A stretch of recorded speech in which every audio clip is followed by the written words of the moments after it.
Hi, everyone. Welcome to the How Are You Healing podcast. I'm Elise Webster, and I will be your host.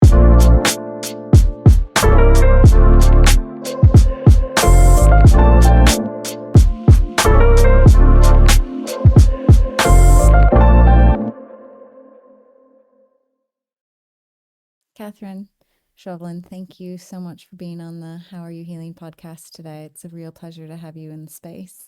Lovely to be here. So, Catherine, I was very interested in having you on because I'm interested in leaning into topics that are uncomfortable because I think when something's uncomfortable, it means there's something in there that needs to be investigated. And you deal with what is, I think, across the board, a very uncomfortable topic for many people, and that is death. You are a death doula and you help people transition. Can you tell me what is a death doula? Yeah, you're not alone asking that question. Hardly anyone knows what a death doula is, or an end-of-life doula, as some people prefer. It's a scary transition, dying, and having a friendly person by your side who isn't pushing a particular agenda, who's been accompanied people on that journey before, can be very comforting, can be useful from a practical point of view if you're alone and family far away. But also just to have space to be exactly as you are with your death instead of having to pretend to be a certain way. What is your typical client like that reaches out to you for assistance? Is there a typical client, or where are they? It's usually that they know they have some terminal illness. Is that right? That they know that the end is approaching. Yeah, and it's much more often the family who reach out to us than the individual who's dying. Okay. They may have heard about the service and asked the family to organise it, but generally, because it tends to be the later stages, it's the family who are dealing with the practicalities. And also maybe they feel that the person needs more support than they can give. So are you really supporting the individual that's transitioning, or are you really supporting the family, or both? Primarily the person who's transitioning. They have to be the star of the show. It's their death and their priorities are paramount. Okay. And sometimes there's conflict of interest there. Between the dying and the families. There can be, yeah. Family, all the family dramas that exist, right the dynamics and lies and cover-ups and confusion and fear. Does that come out a lot at the end? Yeah. Wow. Because the things we busy ourselves with in life get less and less important the nearer you get to that moment. Yeah. Do people make sort of deathbed confessions, or is that something we just see in the movies?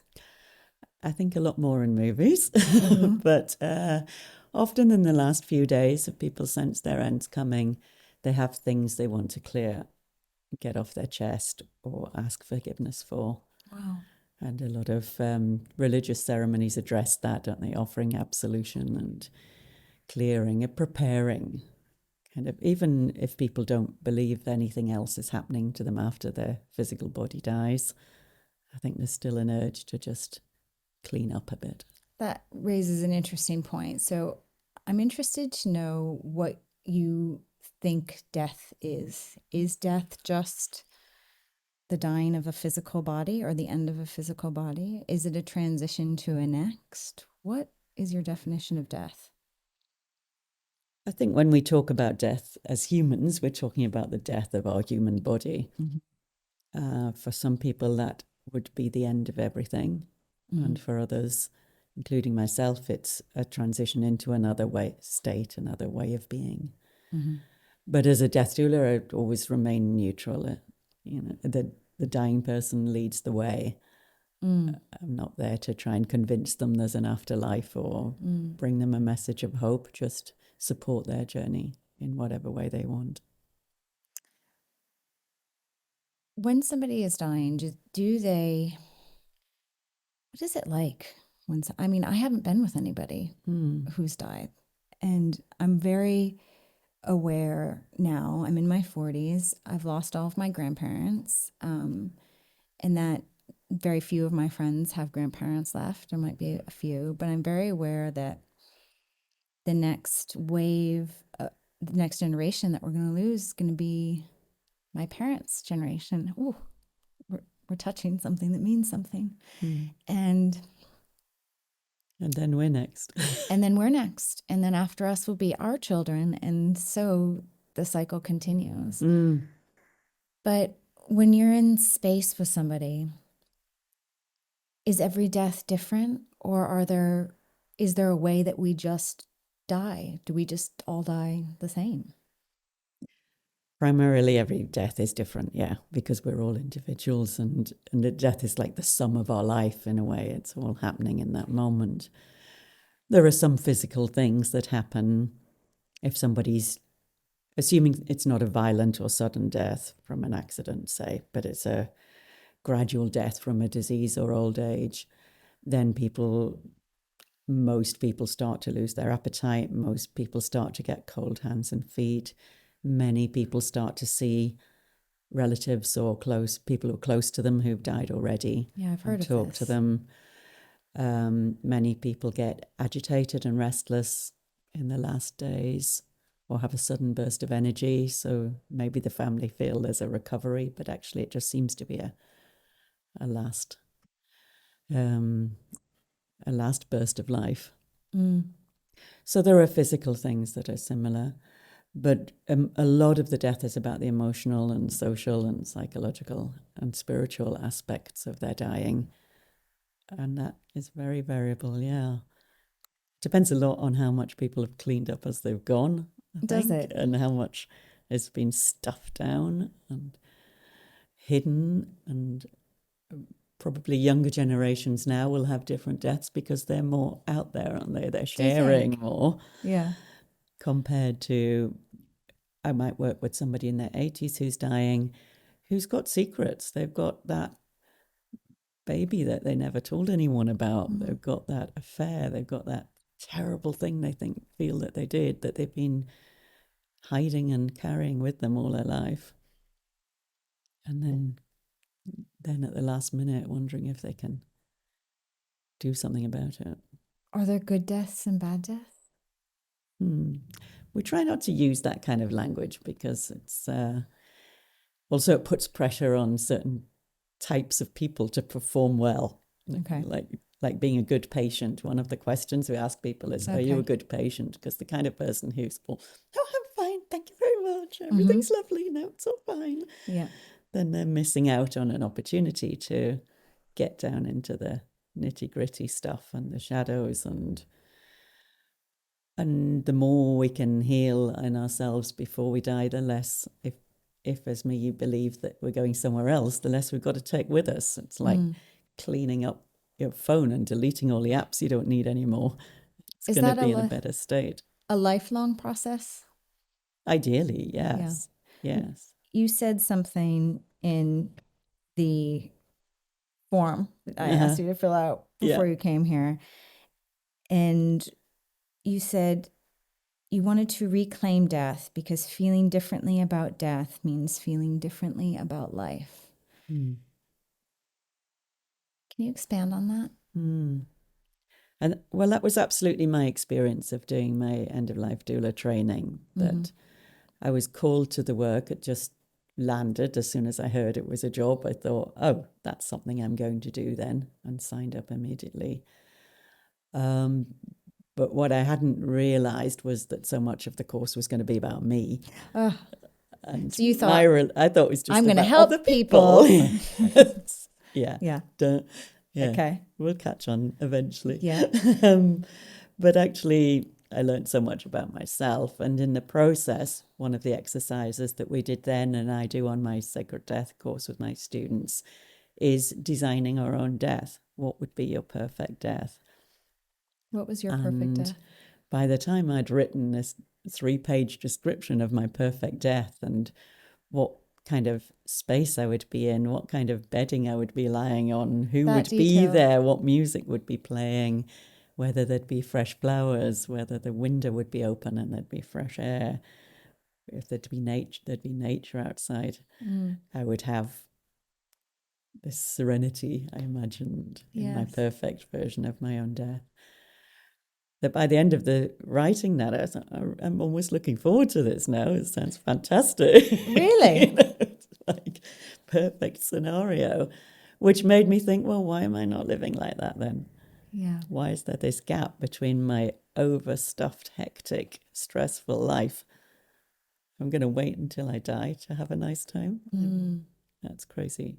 So that's when I started shedding things and resigning from jobs and reducing the list of stuff so I could spend more time being and living while I was still alive and not wait till I was dying. I'm interested in the calling to be a death doula. So you worked in oil and gas for how many years? 20 years in the corporate world and then Yeah. 15 years advising the corporate world as a consultant. So a career spent in a very different construct, daily construct. Mm-hmm. Tell me what was going on in that time where you were being called to a different way. I mean, was it, you said you spent 15 years training quietly without anybody in your corporate sphere knowing. What were you training in, and why did it feel like you couldn't exist in that world entirely? Well, this was in the 80s when oil and gas was a much more male dominated world and more macho values. It was before managers thought they should listen to anyone. It was, I felt like I was there on sufferance to start with, being a woman. Did you? And being a northerner and not having gone to a private school and not having gone to Oxford and Cambridge. So I was already the outsider. And to then say, oh, by the way, in the evenings I'm training in alternative healing therapies, it would have just been like, it would have undermined my credibility in the workplace. I felt at the time. Yes. I think that's much less true now. And I do mention it now if I'm in Zoom meetings with clients. I find ways to slip it in. And actually people are just intrigued. And now it's seen as adding depth and breadth to what you do.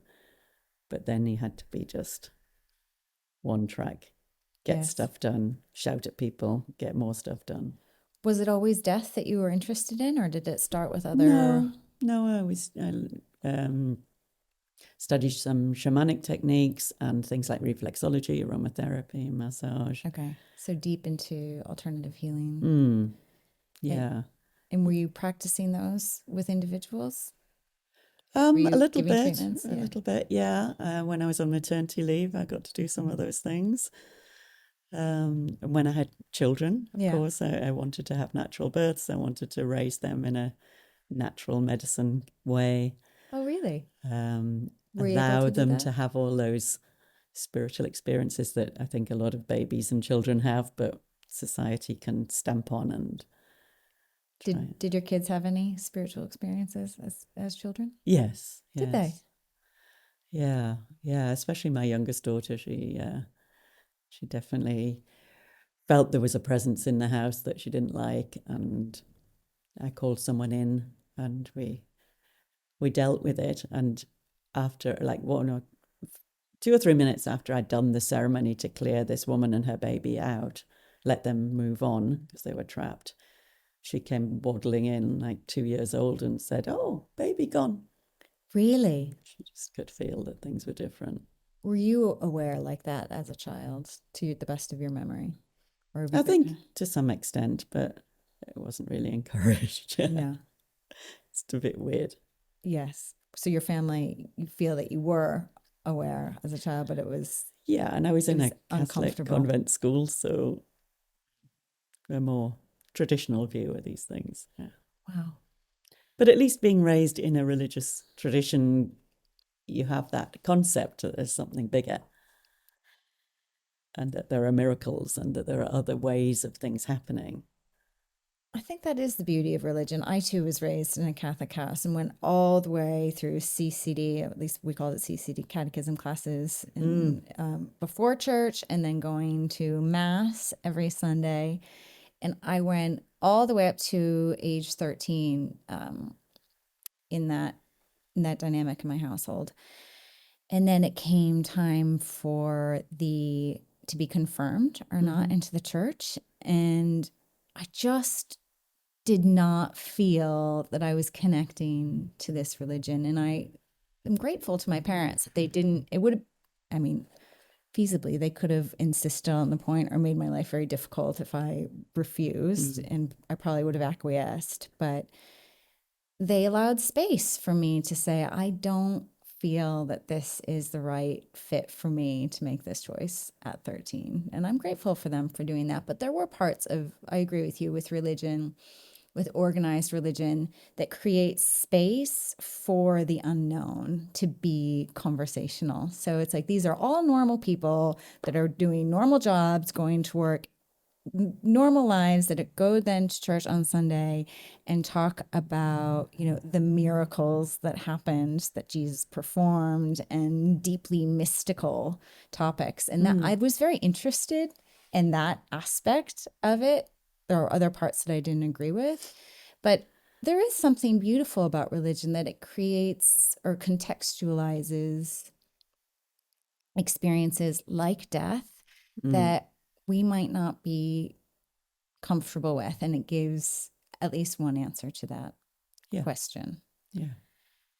But how do you work with people that have different belief systems and different religions and different, because you're based in Bali, you're in the UK, you're in Australia, so you must bump up against a lot of different religious beliefs, societal beliefs. How does that, at the end, do we all just believe one thing, or are we really believing what we believe in life at the moment of our death?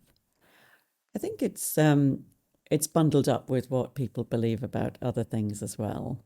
So the first part of any work with a client is a bit of an investigation, trying to understand how they relate to their family, so the family dynamics make more sense, how they relate to the idea of death, maybe how they relate to pain and the medical system, and if they believe in that or not, if they believe in a religious support or not, if they believe in an afterlife or not, because all of those things inform how to work with that person, and then just go with their setup.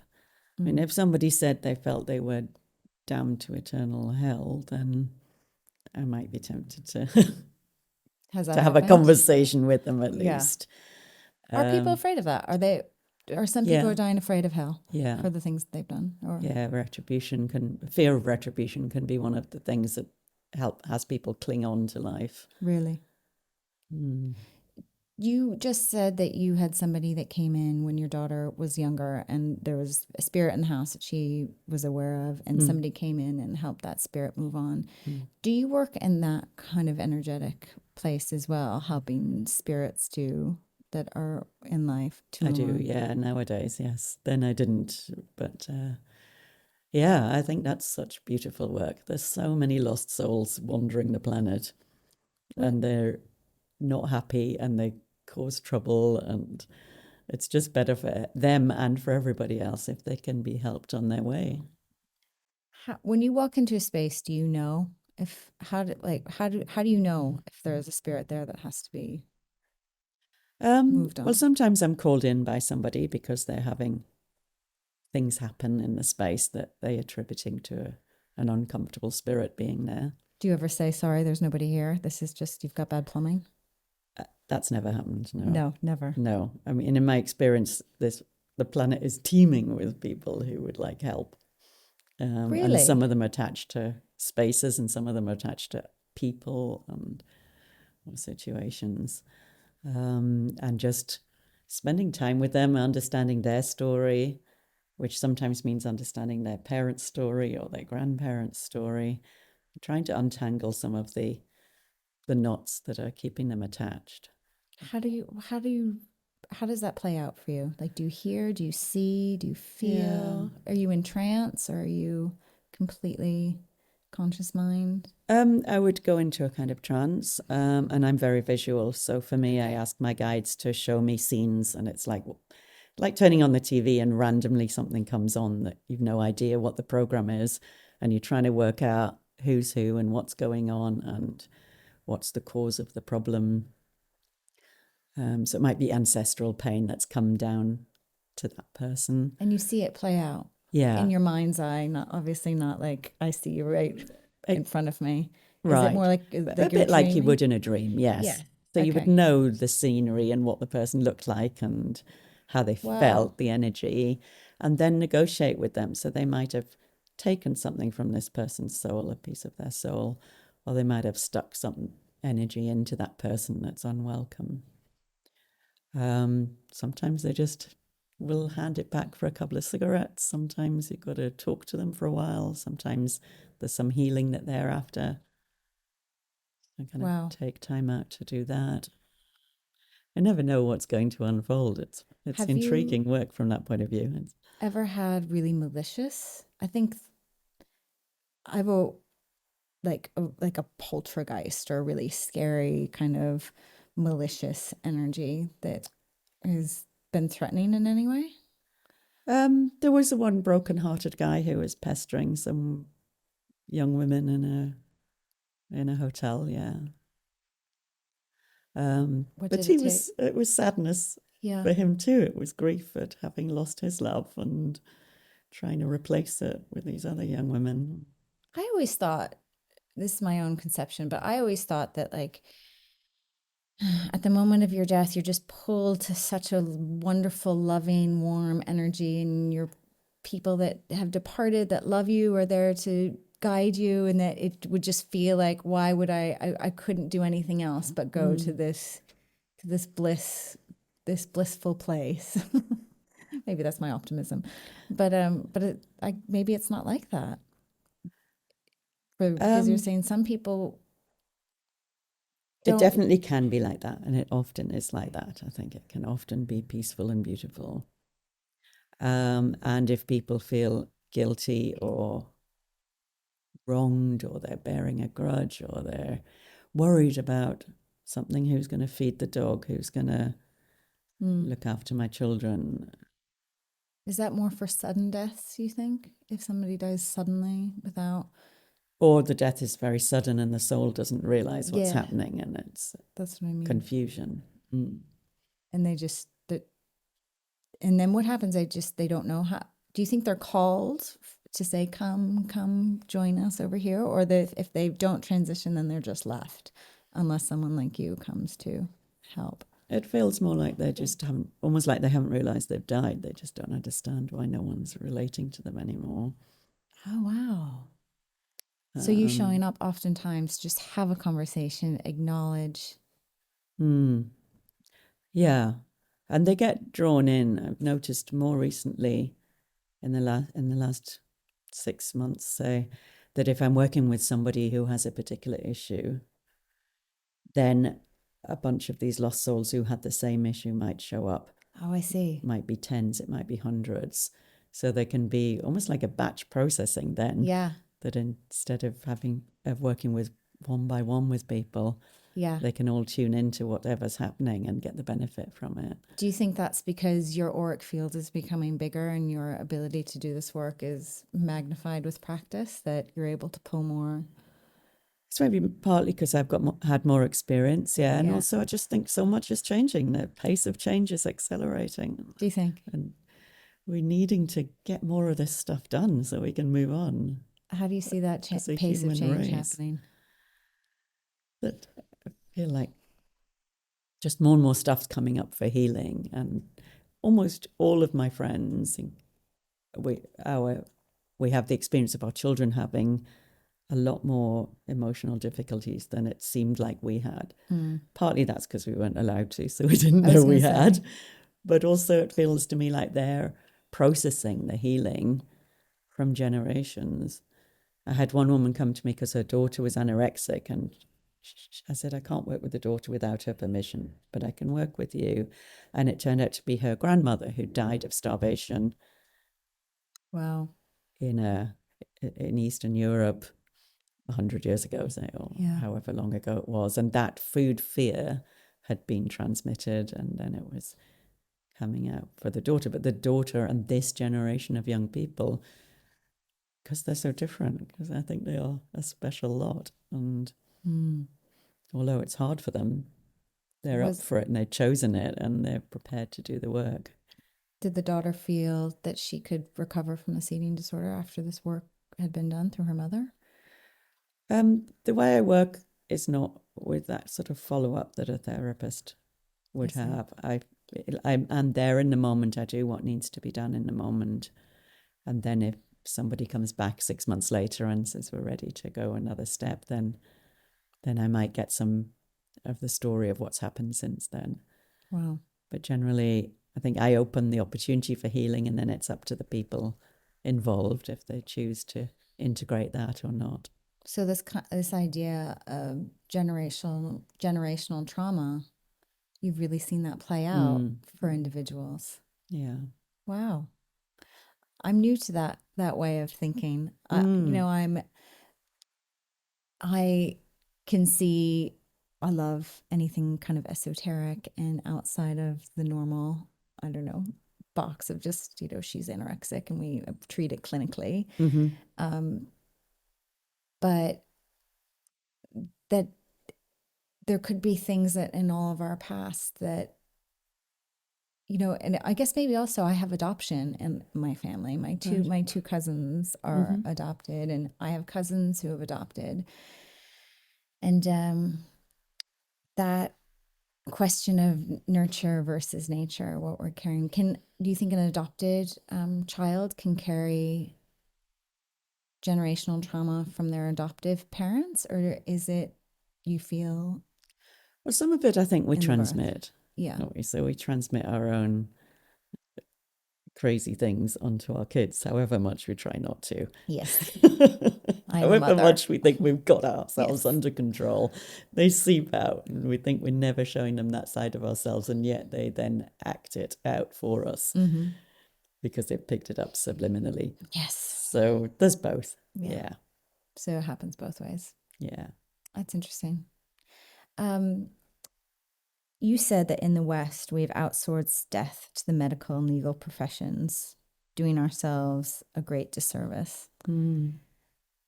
What would you like to see happen in the world, in the conversation around death? How would you like to change it? Well, firstly, that people think they've got more say than they currently do. I think I often see people go into quite passive mode, and the doctors know best, and they've told me I have to do this in hospital, even though I hate it. If they give me this treatment, and doctors have to give you whatever treatment they can to prolong your life. That's the Hippocratic Oath. Right. So they're stuck with that, even if they disagree with it, even if they feel like it's cruel, they've got to do it. Okay. So the onus is on the person who's dying and their families to say, we don't want it to be this way. And we would maybe rather sacrifice a few weeks or months of life in order for what's left to be better quality and more connected, more part of the family experience, not just parked. When I talk to Balinese people about the fact that we have old people's homes and care homes that we put our people in, they're astonished if they haven't heard of that. They can't believe it, because they're used to caring for people within the family.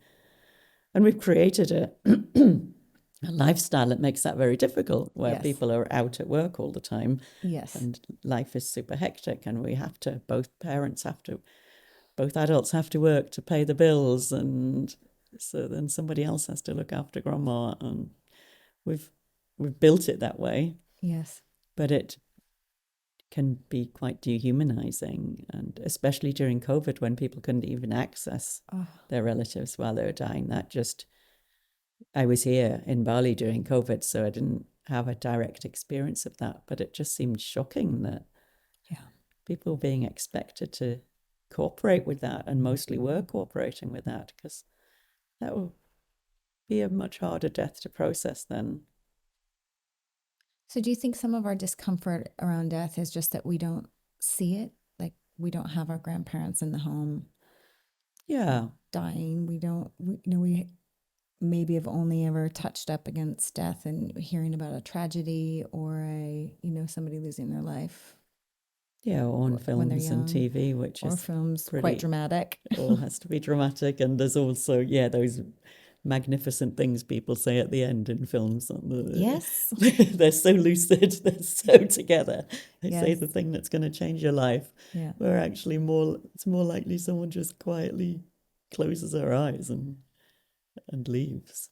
Do you think the Balinese, because you gave that example, do you think that they have a healthier relationship with death than in the Western world, or is Yeah. Well, is it most just different? indigenous cultures, it's one of the things we look at on my course, including Europe, when it was Celtic traditions or Scandinavian traditions, death was much closer. Death was part of life.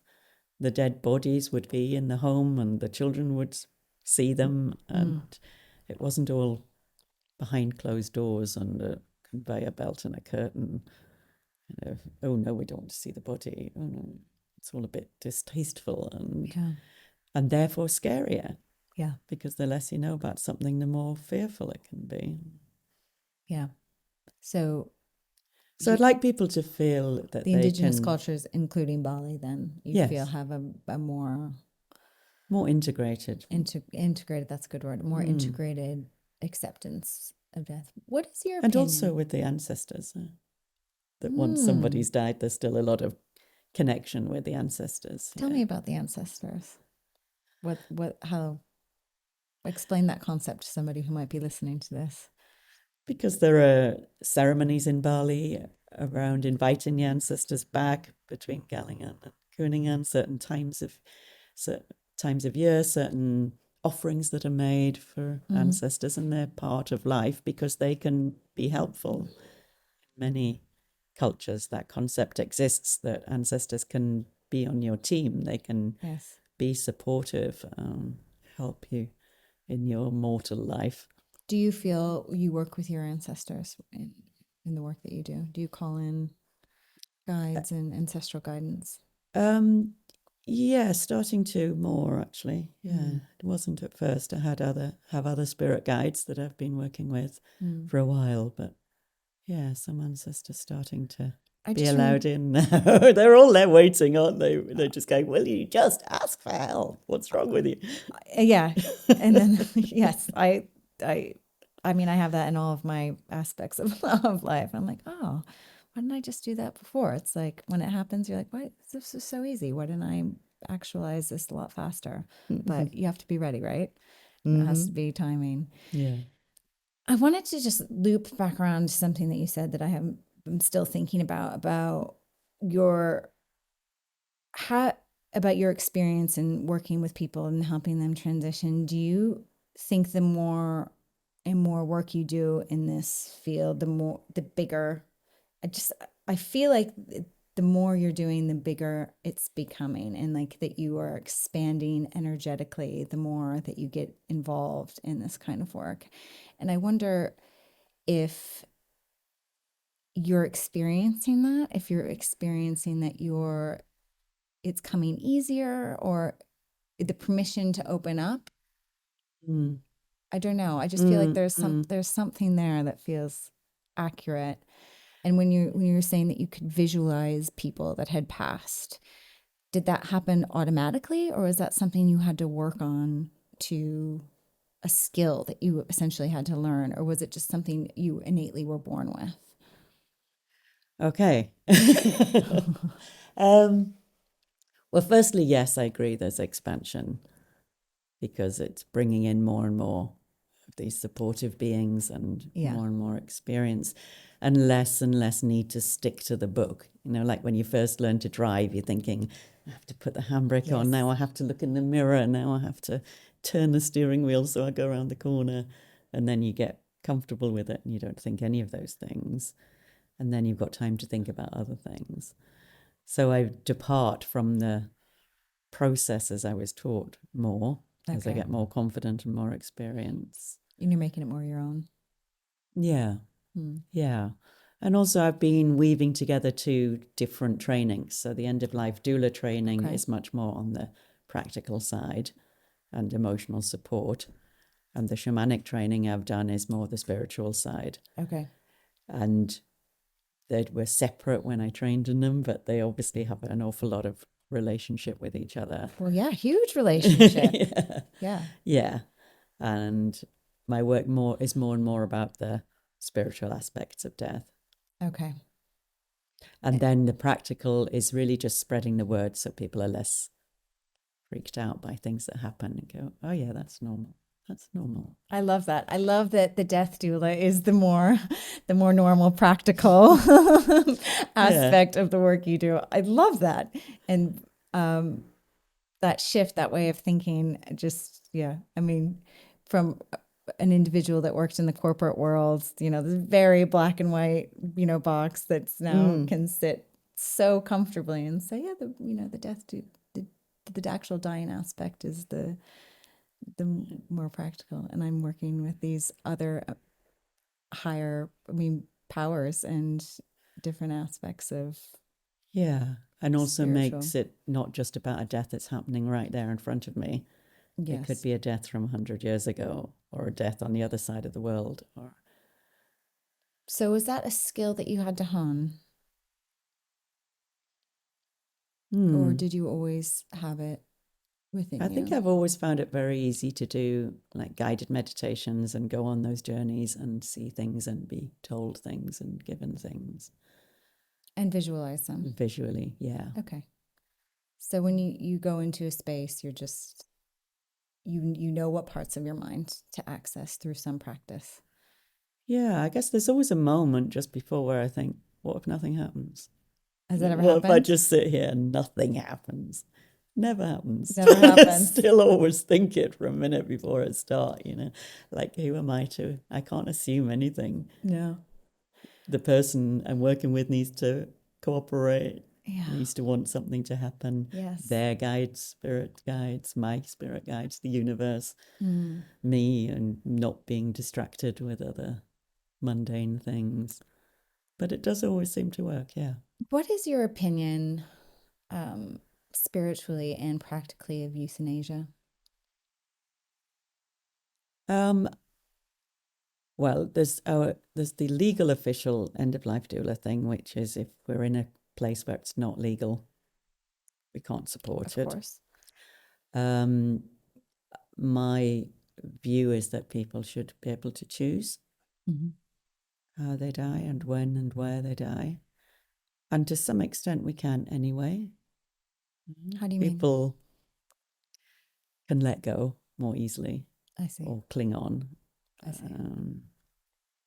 There's the nil by mouth option of just stopping eating and drinking. Then you know you'll die in 10, 15 days.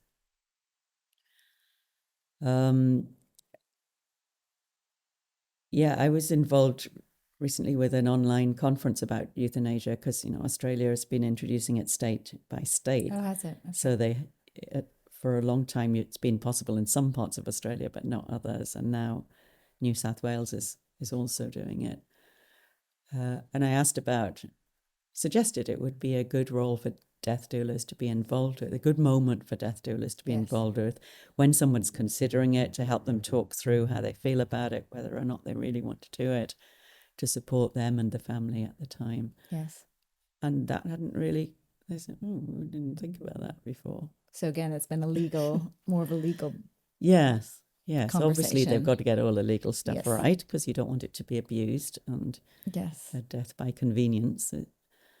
It needs to be the dying person's choice, not anybody else's. I have a conflicted view about it, and that's validating to hear. My grandmother died of Alzheimer's disease, and she first got sick when she was in her 60s, and she was sick for 20 years, you know. I was in my 20s. I was off, you know, living my life. Very hard to deal with in that age. Yeah. And I also didn't live close to her, so I didn't see a lot of it. Whereas my aunt in particular, and my mom also, and my uncle, they really, you know, they really participated in that process. And one thing my mom has said is, I would never want to live the way my mother had to live. And I wish that I could have done something to help. She always says, I wish I could have done something to help my beautiful mother so she didn't have to die in such an undignified way. But and she's made her wishes known that if that ever happened to her, that's an avenue that she would want to explore, the euthanasia. But I feel very conflicted in not my religious beliefs, but my spiritual beliefs of our soul decides when is the right time to exit. And if we're still living and breathing in our body, that there was some higher force and power that says we still have things to learn. There's still learning to be done. And that by cutting that short, you're ultimately doing yourself an injustice, because my belief system is that we reincarnate. And so if you cut that opportunity short to learn these lessons, to learn what is it you have to learn, then you're just gonna have to do it again in a different life and in a different time. So it's interesting to hear you say that, that there is a choice for some people, and that can be divine as well. Yeah, and I agree that we're here to learn. That's why we chose this option, I think. And sometimes it's just people have learned enough. Yeah. That might be when they're 16 and suicide, or it might be when they're 65 and choose euthanasia. But not everyone can, or maybe needs to keep on learning in that lifetime. They might have had their fill and need to come back and try again and do another thing a different way. So I think with that situation and any death situation, really, our watchword is always compassionate presence. That's what we're there for. And holding compassion, even if somebody's behaving in ways we don't agree with, wouldn't choose for ourselves. Just to be there. Allowing them their autonomy. I follow a couple of people on Instagram, and I can't remember any of their names, but they're all palliative care nurses and hospice nurses, and they're I really love, because they're busy moms and they're like functioning in a very normal world, and they're talking about end of life experiences. And a very just matter of, this is just what happens, guys. Like, and now I've got to do the dishes and get the kids to school, and off we go kind of way. But one of the things that is discussed is the presence of departed loved ones at the end. And I wonder if can you confirm this? Does this happen, Catherine? It does happen, yes. And a friend of mine in London who has been a palliative care nurse for a long time is doing a PhD on that at the moment. Wow. Because she says the reason it's not allowed or to be talked about, generally it's pushed away in the medical world, is because there's no research. And so it's not real, it's not scientific, it's not research. So she's doing what she can to gather research on that, because she says that 90-something% of people who work in that industry have seen patients having those experiences and feel that it is normal, and that if families don't know that, they can be freaked out by it.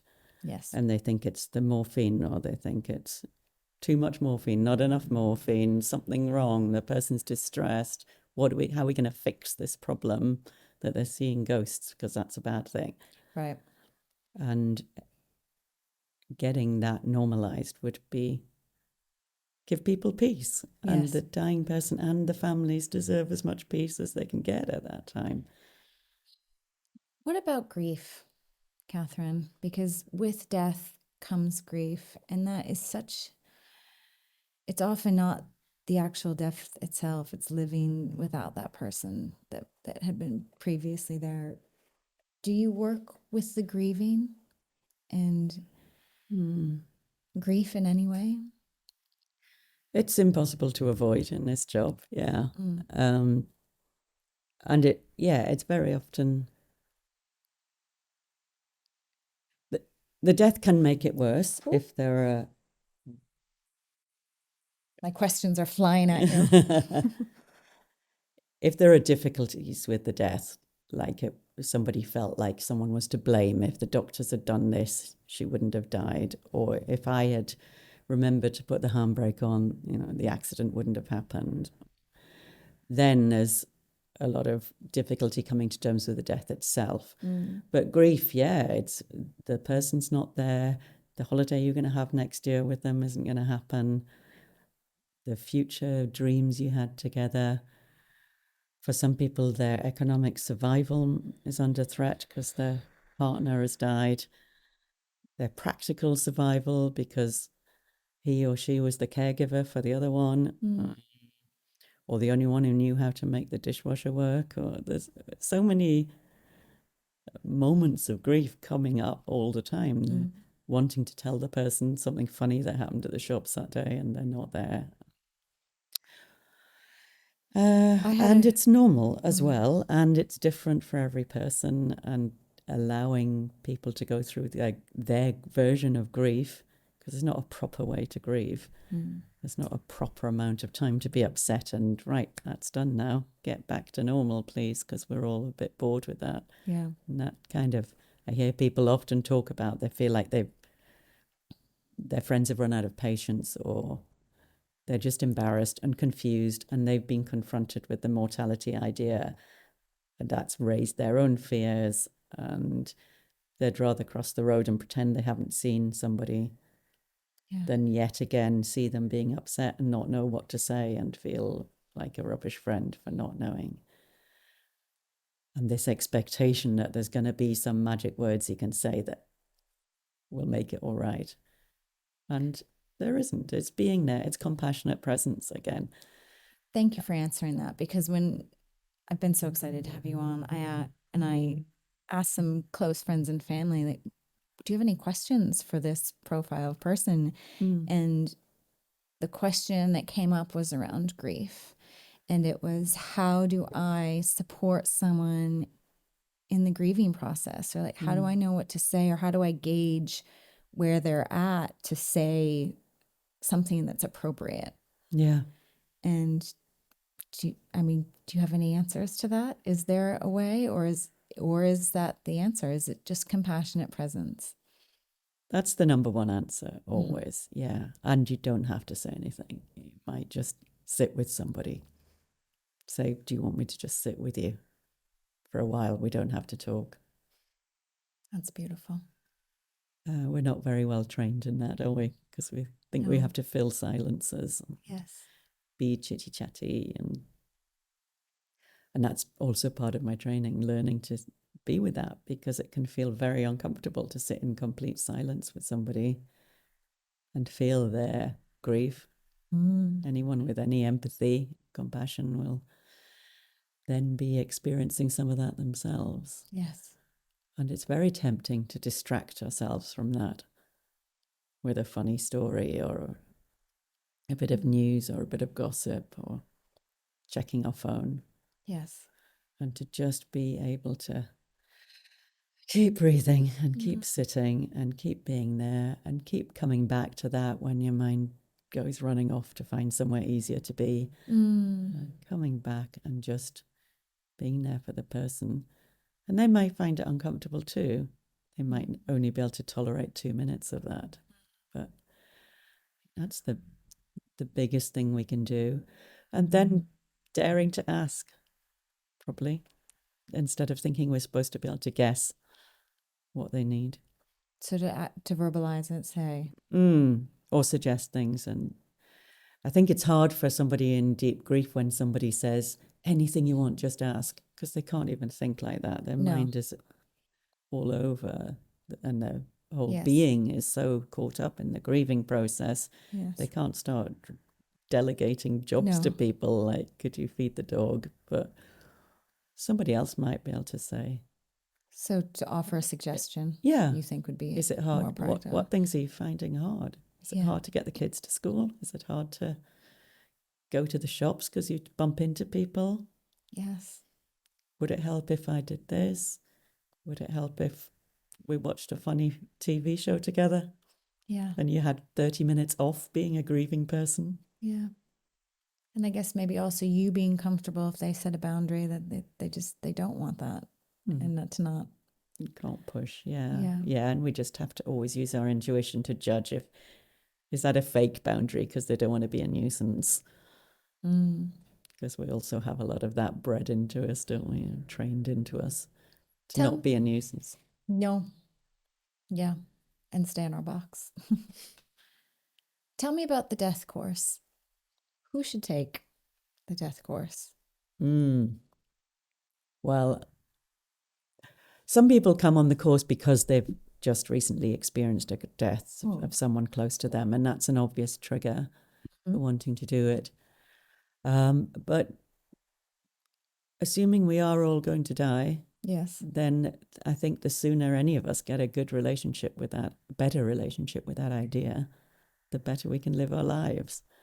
So I'd recommend it for anyone who feels a bit squirmy about death. I think we all do a little bit. Which is most of us, yeah. Yeah. Yeah, one brave woman came who had an absolute phobia about death. She had a panic attack in the first session. Did she? But she still felt she had to confront this. Oh, good for her. Yeah, and wow, she that's did. big. And she shifted a lot in the 6 weeks, the 6 sessions that we have. Wow. Mm. So it's really for anybody.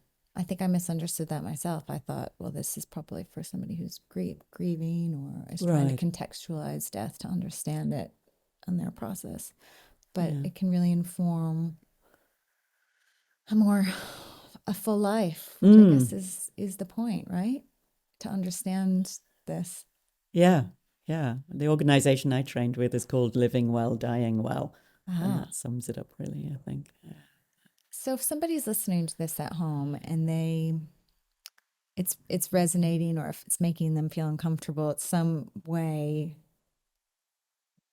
bringing something up for them, how can they find out more information? Where are the resources for this? Obviously, you have a website where you have some of this, but what are some of the other places that somebody could access There's information? There's some lovely books around. Okay. I particularly value the work of Joan Halifax, who's a Buddhist nun who did a lot of work with dying people. That's Joan, J-O? J-O-A-N, Okay, and then Halifax. Okay. And Elizabeth Kubler-Ross, who developed the whole hospice idea. And both of them were really pioneers in going into hospitals, going into situations where people were dying. Are they modern times, or are these? Yeah, I should know whether they're still alive or not. I don't. No but hard questions. They've been working in the field a long time, so they're in their later years if they're still with us. I'm not sure. Oh, okay, but I'm not sure, but their materials are they're available. Not, okay. Yeah. Yes, I forgot about this question. Hang on a minute. If somebody wants more information. Yes, I'm Joan just thinking Halifax what's a good place to send them. How about if somebody feels that they might have an energy or an entity in their home or in their space that's not welcome? Can they facilitate, or do they need to call in the professionals? Yeah, I would say work with somebody who's done that before, because a lot of the training for that is about our own personal safety while we're doing the work, and to not, let open the box where all kinds of crazy things could happen. It has to be well managed and well curated and properly started and properly ended. And what's the job title of that? What do you Google? Ghostbuster. I'm not sure that works very well. Maybe space healing, space clearing. Okay, space clearing. And the shamanic term for helping spirits move on is psychopomp. Psychopomp. Yeah. It sounds like a punk band. Yeah. Yes. I was very surprised by that term when I first came across it. It's an ancient Greek term. It's about aren't they all? The all process of helping the psyche, the spirit move. Amazing. So outside of this world that you're working in, what else in your sphere is exciting for you in health and wellness and in healing? What else modalities are you looking at or interested in right now? A lot of my research this year is about homes. I just think that the more I've traveled, the more I've thought about, and home as a pretty universal concept, so not necessarily a house that you own. It could be the hotel room you're in for a week, but the place where you are living. And the idea of that home being as healing as possible for the people in it, and the people in it being as healing as possible for the context of the home. And how do you create that? And the things I already know about are things like feng shui and the use of color and color psychology to be aligned with the people in the space. Okay.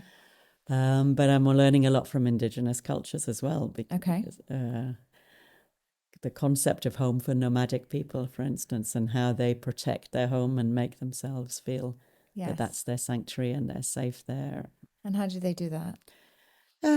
Symbols, rituals, Okay. ways of orienting the buildings, like here in Bali, in the home compound, specific buildings are in specific places. Okay. Honoring the space, cleaning the space. I love that because you're based between three countries and three continents. And I guess I am as well. You know, I grew up in America and I lived in London, and now I'm living in Bali. But I do love that concept of home because when people ask me where I'm from, I feel that I'm from two places. I grew up in America, and then I had my adult life in the UK. And one was the home country that I was born into, and one was a home country I chose. And now Bali has provided this. I think Bali will always be a part of me and connected in some way to my belief system of what a place that I would have consider a home, because of how many doors it's opened, how many portals, how many conversations. And even though I probably won't live here physically for as long as I lived in those other places, it still is so dear to me. You never know. That's not up to you. That's up to Mama Bali. She might bring you back. Yes. Yes. Mama, keep me. Yes, we don't know. But I love the concept of home because I also have 3 kids, and you know, having a safe, warm, welcoming space where they don't feel like they're just always changing and going to, you know, something totally new, because they're quite sensitive. And I know we say things like, you know, kids they just get over it and they get on with it. I think that's true to a certain point, but also creating a space and an environment and an energy, and that is important to how we live. So my parents grew up and grew up in the same house, and then they bought and they lived, you know, my parents are still in the house that they moved in when I was 2 years old. And I live a very different way, and yet this concept of home is still so important to me. It's very interesting that you're doing that. And clearing out what's not wanted there and what doesn't even want to be there. It's got stuck. And also the way the home interacts with the environment around it. It's no good having a perfect home that's chucking out toxic waste into the nearby stream, or generating so much trash that the world can't process it fast enough. There's those aspects of the healing home as well. But we're part of a bigger picture. We're part of a bigger picture. Catherine, thank you so much for being here today. I feel like we could keep going, but it's a big subject. It's a huge subject. And I mean, there are moments in our conversation I felt myself. I mean, I feel a little bit teary right now just talking about what is inevitable for us all. It's a very touching subject, isn't it? It is very. And I'm so grateful that there are people on this planet that are taking the risk to make the conversation commonplace, and will go in and be a part of the hard conversations and deal with the emotions of the people that are losing someone that they love, and holding space for that. So thank you for being here, but also thank you for that. It was a pleasure. It's a pleasure and an honor. I love talking about this stuff, and the more it's talked about, the closer we get to where we want to be. Thank you. Thank you.